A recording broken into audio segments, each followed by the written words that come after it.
Welcome to the Explainer. So, you're gearing up for a high-stakes scenario, right?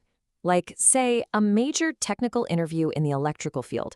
Well, you probably already know that theoretical knowledge is really only half the battle. So often, you're just handed a physical component and expected to identify it right there on the spot. No pressure. That's exactly why we put together today's guide. We are going to build up your visual vocabulary using a single, absolutely essential chart. Think of it as your ultimate interview cheat sheet. So ask yourself honestly right now, could you ace an electrical interview using only visual clues? Imagine someone just drops 6 different wires on a table right in front of you. No labels, no spec sheets. Could you confidently name every single one of them? That is exactly the superpower we're going to build today. We're going to walk through a really interactive visual identification arc that will train your eyes to catch all those subtle, tiny structural differences between standard conductors. Okay, let's dive right into this. Take a look at this master lineup. 6 completely distinct electrical conductors, all laid out side by side. These are heavy hitters, things you'll frequently see in technical interview questions. Just scan this for a second. We've got everything from solid single cores to these intricate braided strands wrapped in different colors or, just left completely bare. Our goal today is to deconstruct this whole thing so you can identify all 6 types purely by their visual characteristics, without second-guessing yourself for even a second. Round 1, the basics. We're looking at solid conductors. Picture the top left of that master lineup for a moment. If I asked you to contrast a solid copper wire against a solid aluminum wire, strictly based on their names, you probably already have a mental image, right? But in an actual interview, you have to rely entirely on the physical identifiers. So what actually sets conductor number 1 apart from conductor number 2? Let's look at the hard evidence. Notice the incredibly smooth, single-core finish on numbers 1 and 2. That is your first major visual clue right there. They are solid. There are no frayed edges, no braided strands, nothing like that. Conductor number 1, our copper conductor, has that really distinct, warm, metallic copper tone popping out at the top, and it's wrapped up in this thick, rich brown insulation. And right next door, conductor number 2, the aluminum conductor, that one features a bright, silver-colored, solid core, totally encased in a stark, jet black insulation. One solid piece of metal, one solid block of color. Moving on to round 2, the complexity upgrades. These are your stranded conductors. All right, let's test that memory of yours again. We just nailed down exactly what the solid copper conductor looks like. Now, how does that stack up against its stranded counterpart? Because in an interview setting, they might literally hand you both and say, explain the physical difference. And this perfectly illustrates that difference. Look really closely at conductor number 3 on the far right of the top row.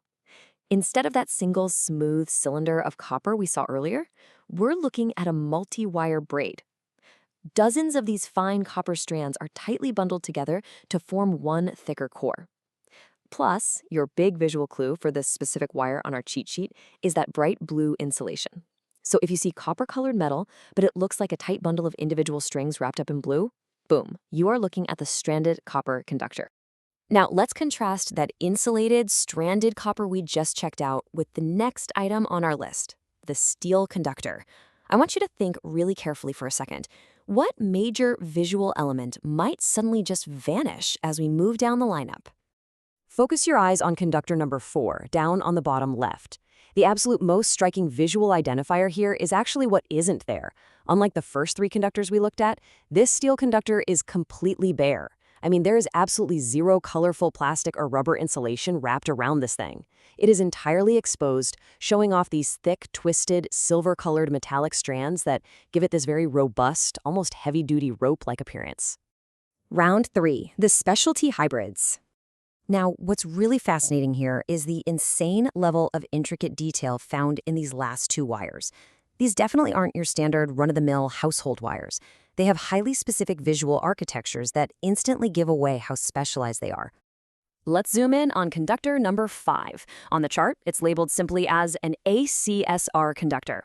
Now here's a little insider secret. The source material doesn't actually spell out the acronym for us. So in a visual identification test, we have to rely entirely on its unique physical traits.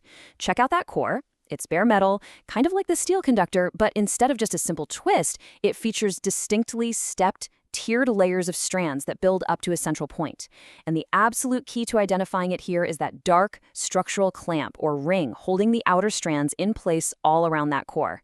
If you see layered bare metal locked in with a binding ring, you know immediately that's your ACSR conductor. And finally, that brings us to conductor number 6, the tinned copper conductor. What is the absolute dead giveaway on this one? Well, it's probably the most obvious visual trait in the entire lineup, that wild two-tone casing. It's got this bright yellow insulation with a really vivid green stripe running right down the side of it. And peeking out from the top is a silver-colored, stranded metallic core. The presence of that stranded silver metal combined with that highly specific striping means business. Literally, if you see that distinct yellow and green stripe, you don't even need to blink. You just know it's the tinned copper conductor. So the real trick here is how you synthesize all this visual data when you're actually under pressure. If you want to rapidly identify these conductors, you've got to memorize 3 primary visual filters. Filter 1, check the structure. Is it a solid, single piece of metal, or is it stranded and braided? Filter 2, check the insulation. Is there a colorful casing, like brown, black, blue, or striped, or is the metal completely bare? And filter 3, look for special structural elements. Does it have stepped layers or external clamps like the ACSR? If you run any wire through those 3 visual filters, you are going to get the right answer every single time. We've broken down the entire lineup, analyzed all the clues, and basically built a mental catalog in your head. So, do you feel ready to walk into that interview room and identify absolutely any conductor they toss your way? With this visual vocabulary completely locked in, you should feel entirely confident turning that theoretical knowledge into practical, on-the-spot expertise. Keep your eyes sharp, trust those visual filters we talked about, and stay curious. Thanks for joining me on this explainer.